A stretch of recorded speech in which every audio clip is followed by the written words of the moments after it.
Excelentíssimo senhor presidente do Congresso Nacional, senador Rodrigo Pacheco, excelentíssimo senhor presidente da Câmara dos Deputados, deputado Arthur Lira, excelentíssima senhora presidenta do Supremo Tribunal Federal, ministra Rosa Weber, meu querido companheiro vice-presidente da República, Geraldo Alckmin, senhoras e senhores chefes de estados e de governo que nos prestigiam, senhor primeiro secretário da mesa da Câmara dos Deputados, deputado Luciano Bivar, senhor procurador-geral da República, Augusto Aras,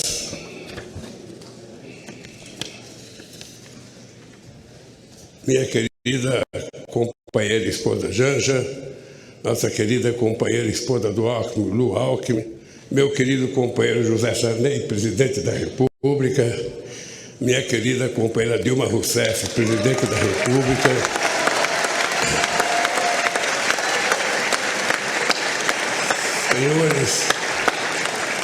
senhores parlamentares, senhoras e senhores chefes de delegação estrangeira, meus amigos e minhas amigas. Pela terceira vez, compareço a este Congresso Nacional para agradecer ao povo brasileiro o voto de confiança que recebemos. Renovo o juramento de fidelidade à Constituição da República, junto com o vice-presidente Geraldo Alckmin e os ministros que conosco vão trabalhar. Se estamos aqui hoje, é graças à consciência política da sociedade brasileira e à frente democrática que formamos ao longo desta histórica campanha eleitoral. Foi a democracia a grande vitoriosa nesta eleição, superando a maior mobilização de recursos públicos e privados que já se viu, as mais violentas ameaças à liberdade do povo, a mais abjeta campanha de mentiras e de ódio tramada para manipular e constranger o eleitorado brasileiro. Nunca os recursos do Estado foram tão desvirtuados em proveito de um projeto autoritário de poder. Nunca a máquina pública foi tão desencaminhada dos controles republicanos. Nunca os eleitores foram tão constrangidos pelo poder econômico e por mentiras disseminadas em escala industrial. Apesar de tudo, a decisão das urnas prevaleceu, graças a um sistema eleitoral internacionalmente reconhecido por sua eficácia na captação e apuração dos votos. Foi fundamental a atitude corajosa do Poder Judiciário, especialmente do Tribunal Superior Eleitoral,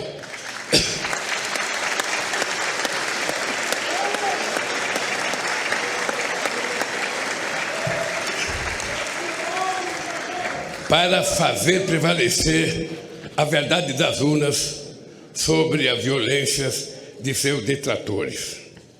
Senhoras e senhores, ao retornar a este plenário da Câmara dos Deputados, onde participei da Assembleia Constituinte de 1988, recordo com emoção os embates que travamos aqui democraticamente para inscrever na Constituição o mais amplo conjunto de direitos sociais, individuais e coletivos, em benefício da população e da soberania nacional. 20 anos atrás, quando fui eleito presidente pela primeira vez, ao lado do companheiro vice-presidente José Alencar, iniciei o discurso de posse com a palavra mudança. A mudança que pretendíamos era simplesmente concretizar os preceitos constitucionais, a começar pelo direito à vida digna, sem fome, com acesso ao emprego, à saúde e à educação. Disse naquela ocasião que a missão de minha vida estaria cumprida quando cada brasileiro e brasileira pudesse fazer 3 refeições por dia.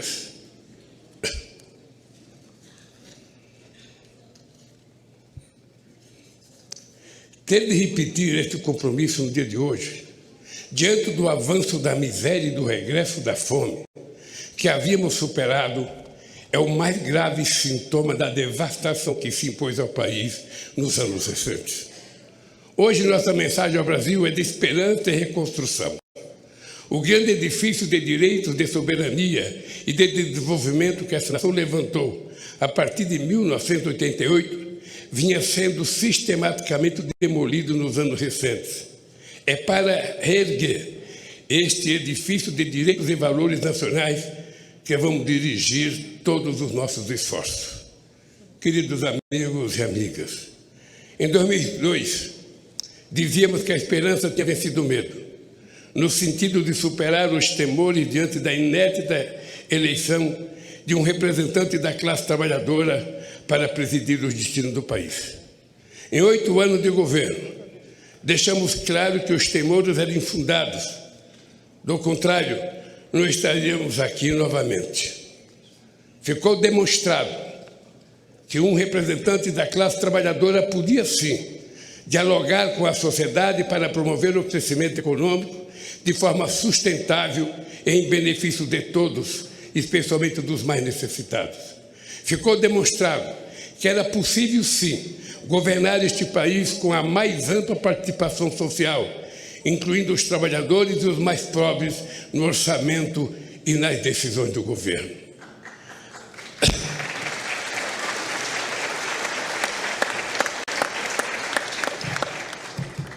Ao longo desta campanha eleitoral, vi a esperança brilhar nos olhos de um povo sofrido, em decorrência da destruição de políticas públicas que promoviam a cidadania, os direitos essenciais, a saúde e a educação. Vi o sonho de uma pátria generosa que ofereça oportunidades a seus filhos e filhas em que a solidariedade ativa seja mais forte que o individualismo cego. O diagnóstico que recebemos do governo de transição de governo é estarrecedor. Esvaziar os recursos da saúde, desmontar a educação, a cultura, a ciência e tecnologia, destruir a proteção do meio ambiente, não deixar os recursos para a merenda escolar, a vacinação, a segurança pública, a proteção às florestas e a assistência social, desorganizar a governança da economia, dos financiamentos públicos, do apoio às empresas, aos empreendedores e ao comércio externo, dilapidar as estatais e os bancos públicos, entregar o patrimônio nacional.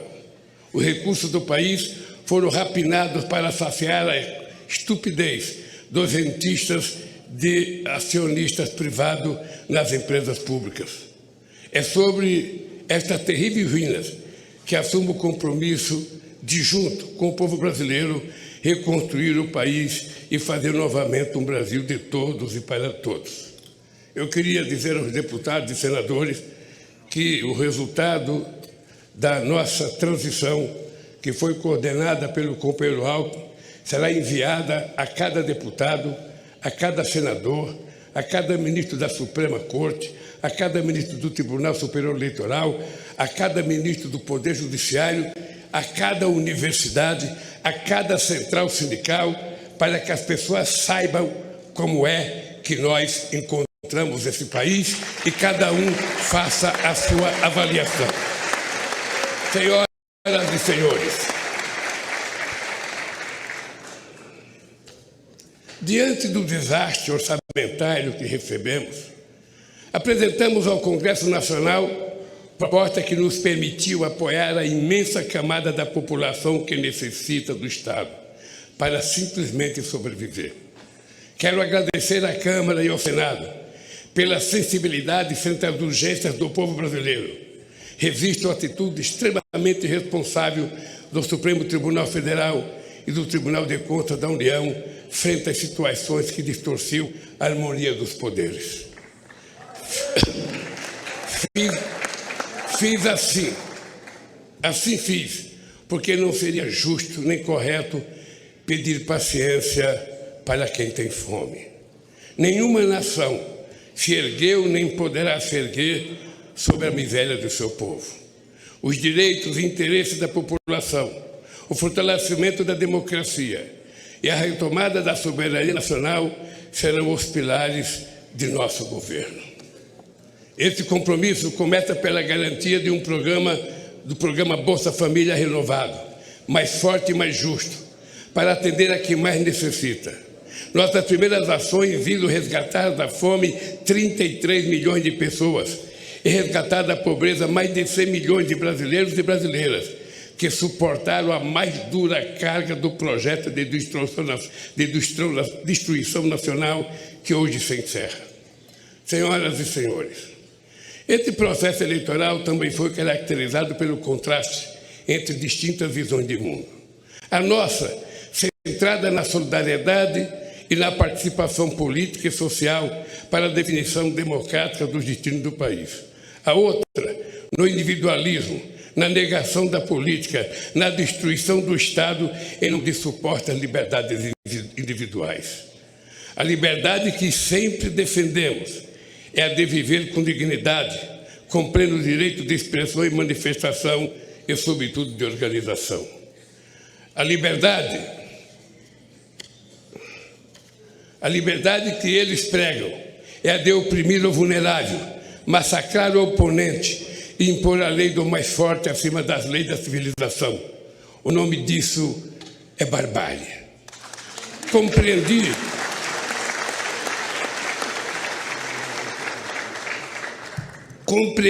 desde o início da jornada que deveria ser candidato por uma frente mais ampla do que o campo político em que me formei, mantendo firme compromisso com minhas origens. Esta frente se consolidou para impedir o retorno do autoritarismo no país. A partir de hoje, a lei de acesso à informação voltará a ser cumprida. O portal da transparência voltará a cumprir seu papel. Os controles republicanos voltarão a ser exercidos para defender o interesse público. Não carregamos nenhum ânimo de revanche contra os que tentaram subjugar a nação a seus desígnios pessoais e ideológicos, mas vamos garantir o primado da lei. Quem errou responderá por seus erros com direito à ampla defesa dentro do devido processo legal. O mandato que recebemos à frente a adversários inspirados do fascismo será defendido com os poderes que a Constituição confere à democracia. Ao ódio responderemos com amor, à mentira com a verdade, ao terror e à violência responderemos com as leis e suas mais duras consequências. Sob os ventos da redemocratização dizíamos, ditadura nunca mais. Hoje, depois do terrível desafio que superamos, devemos dizer, democracia para sempre.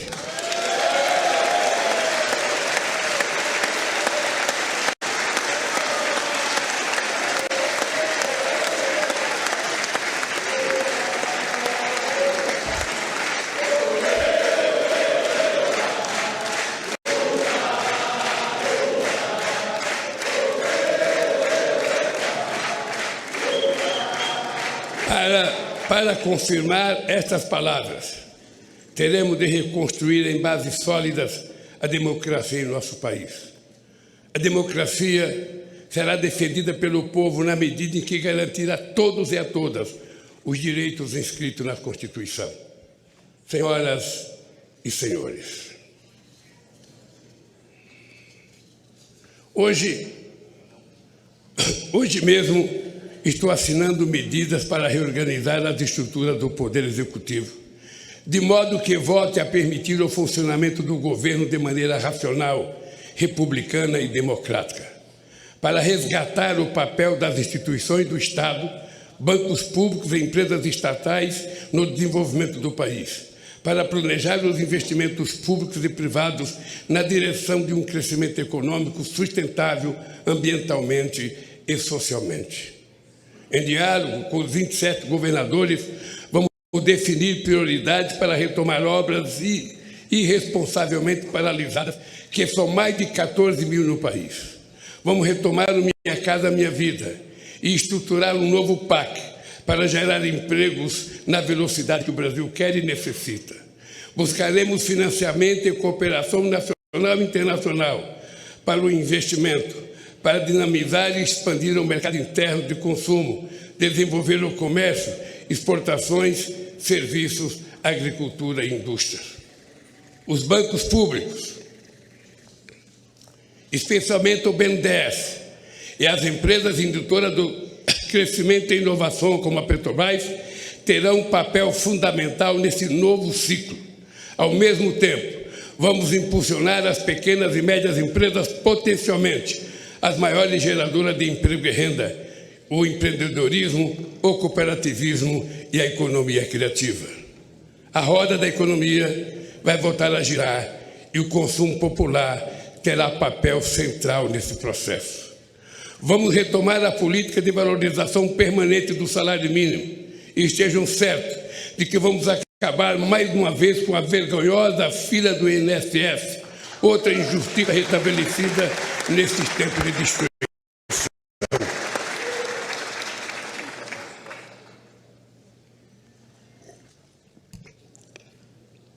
Vamos dialogar de forma tripartite, governo, centrais sindicais e empresariais, sobre uma nova legislação trabalhista, garantir a liberdade de empreender ao lado da proteção social é um grande desafio nos tempos de hoje. Senhoras e senhores, o Brasil é grande demais para renunciar ao seu potencial produtivo. Não faz sentido importar combustíveis, fertilizantes, plataformas de petróleo, microprocessadores, aeronaves e satélites. Temos capacidade técnica, capitais e mercado em grau suficiente para retomar a industrialização e a oferta de serviços em nível competitivo. O Brasil pode e deve figurar na primeira linha da economia global.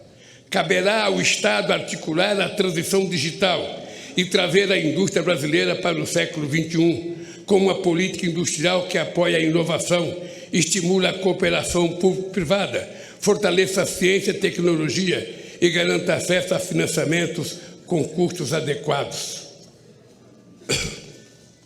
O futuro pertencerá a quem investir na indústria do conhecimento, que será objeto de uma estratégia nacional planejada em diálogo com o setor produtivo, centros de pesquisa e universidades, junto com o Ministério da Ciência e Tecnologia e Inovação, os bancos públicos estatais, agências de fomento à pesquisa. Nenhum outro país tem as condições do Brasil para se tornar uma grande potência ambiental, a partir da criatividade da bioeconomia e dos empreendimentos da sociobiodiversidade. Vamos iniciar a transição energética e ecológica para uma agropecuária e uma mineração sustentáveis, uma agricultura familiar mais forte e uma indústria mais verde. Nossa meta é alcançar o desmatamento zero na Amazônia, a emissão zero de gás de efeito estufa na matriz energética.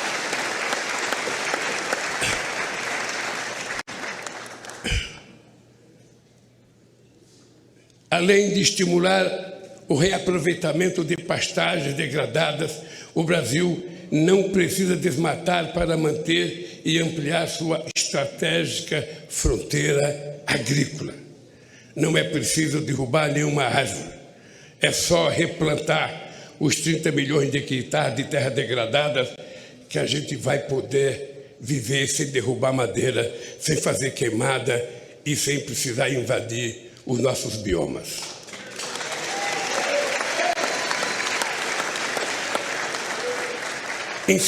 Incentivaremos, sim, a prosperidade na terra, liberdade e oportunidade de criar, plantar e colher continuará sendo nosso objetivo.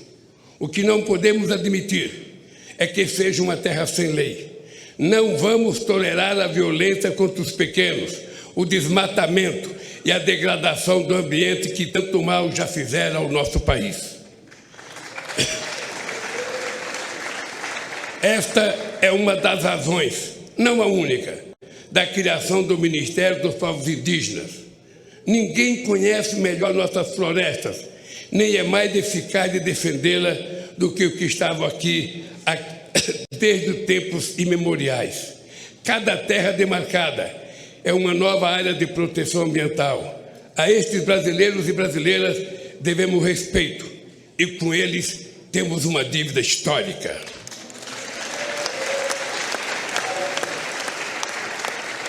Vamos revogar todas as injustiças cometidas contra os povos indígenas. Queridos amigos e amigas, uma nação não se mede apenas pelas estatísticas, por mais impressionante que seja. Assim como o ser humano, uma nação se expressa verdadeiramente pela alma do seu povo. A alma do Brasil reside na diversidade inigualável da nossa gente e das nossas manifestações culturais. Estamos refundando o Ministério da Cultura, com a ambição de retornar mais intensamente às políticas de incentivo e de acesso aos bens culturais interrompida pelo obscurantismo nos últimos anos. Uma política cultural democrática não pode temer a crítica nem eleger favoritos. Que brotem todas as flores e sejam colhidas todos os frutos da nossa criatividade. Que todos possam dela usufruir sem censura e sem discriminação.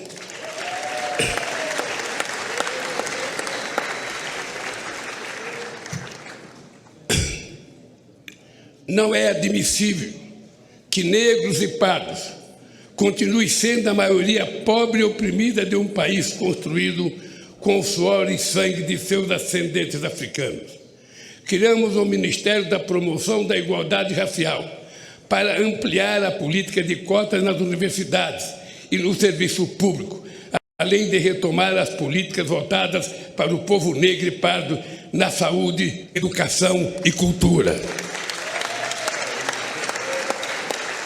É inadmissível que as mulheres recebam menos que os homens realizando a mesma função, que não sejam reconhecidas em um mundo político machista, que sejam assediadas impunemente nas ruas e no trabalho, que sejam vítimas de violência dentro e fora de casa.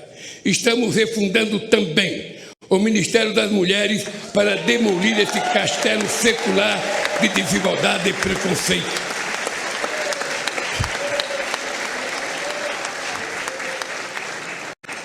Não existirá verdadeira justiça num país em que um só ser humano seja injustiçado. Caberá ao Ministério dos Direitos Humanos zelar e agir para que cada cidadão ou cidadã tenha seus direitos respeitados no acesso aos serviços públicos e particulares, na proteção frente ao preconceito ou diante da autoridade pública. Cidadania é outro nome da nossa querida democracia.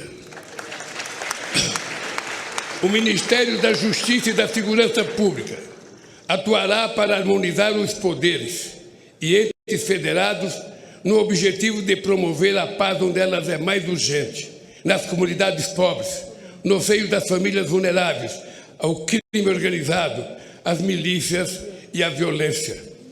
Venha ela de onde vier. Estamos revogando os criminosos decretos de ampliação de acesso a armas e munições que tanta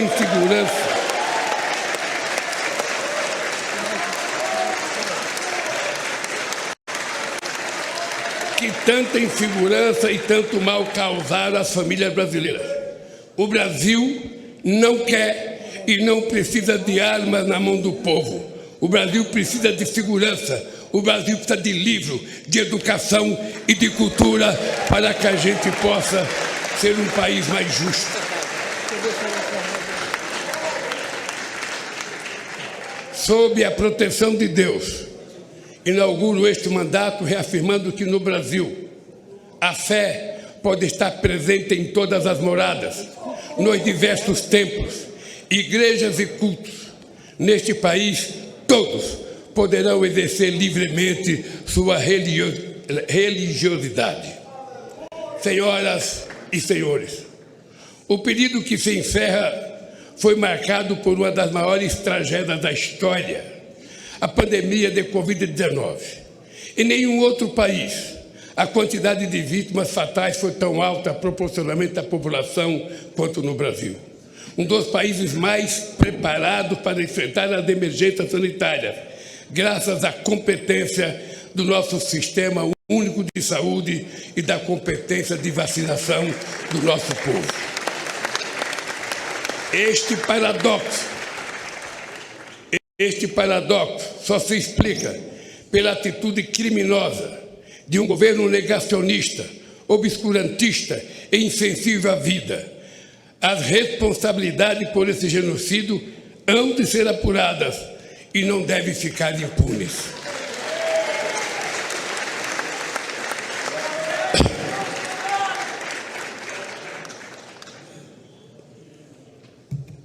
O que nos cabe no momento é prestar solidariedade aos familiares, pais, órfãos, irmãos e irmãs de quase 700 mil vítimas da pandemia. O SUS é provavelmente a mais democrática das instituições criada pela Constituição de 88. Certamente por isso foi a mais perseguida desde então e foi também a mais prejudicada por uma estupidez chamada teto de gastos que haveremos de revogar.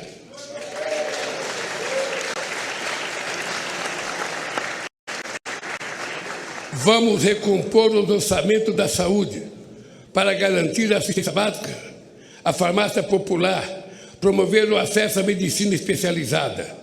Vamos recompor os orçamentos da educação, investir em mais universidades, no ensino técnico, na universalização do acesso à internet, na ampliação das creches e nos ensino público em tempo integral. Este é o investimento que verdadeiramente levará ao desenvolvimento do país. O modelo que propomos, aprovado nas urnas, exige, sim, compromisso com a responsabilidade, a credibilidade e a previsibilidade. E disso não vamos abrir mão. Foi com realismo orçamentário, fiscal e monetário, buscando a estabilidade, controlando a inflação e respeitando contratos que governamos este país. Não podemos fazer diferente. Temos, sim, a obrigação de fazer melhor do que fizemos. Senhoras e senhores, os olhos do mundo estiveram voltados para o Brasil nestas eleições. O mundo espera que o Brasil volte a ser um líder no enfrentamento à crise climática e um exemplo de país social e ambientalmente responsável, capaz de promover o crescimento econômico com distribuição de renda, combater a fome e a pobreza dentro do processo democrático. Nosso protagonismo se concretizará pela retomada da integração sul-americana a partir do Mercosul, a revitalização da Unasul e demais instâncias de articulação soberana da nossa região.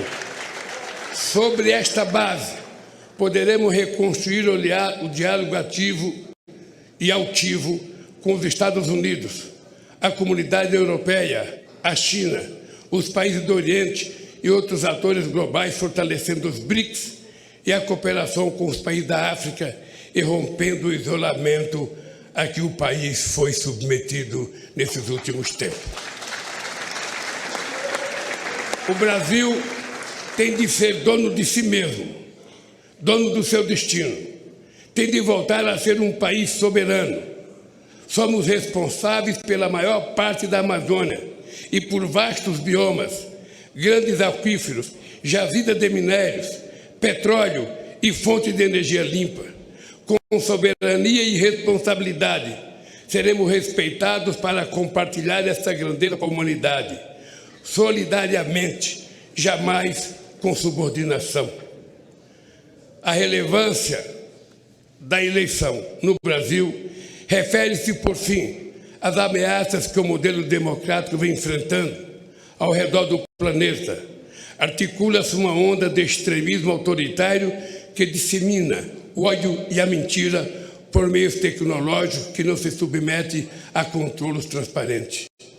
Defendemos a plena liberdade de expressão, cientes de que é urgente criarmos instâncias democráticas de acesso à informação confiável e de responsabilização dos meios pelos quais o veneno do ódio e da mentira são inoculados.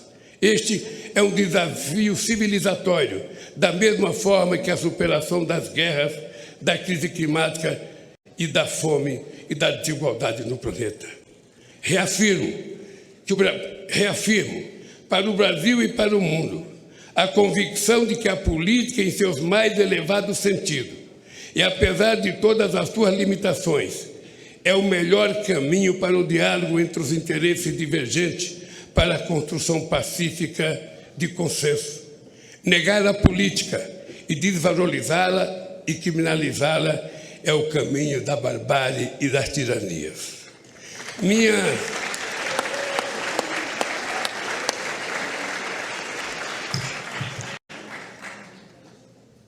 Minha mais importante missão, a partir de hoje, será honrar a confiança recebida e corresponder às esperanças de um povo sofrido, que jamais perdeu a fé no futuro, nem sua capacidade de superar os desafios. Com a força do povo e as bênçãos de Deus, haveremos de reconstruir esse país. Viva a democracia! Viva o povo brasileiro! Muito obrigado, companheiros!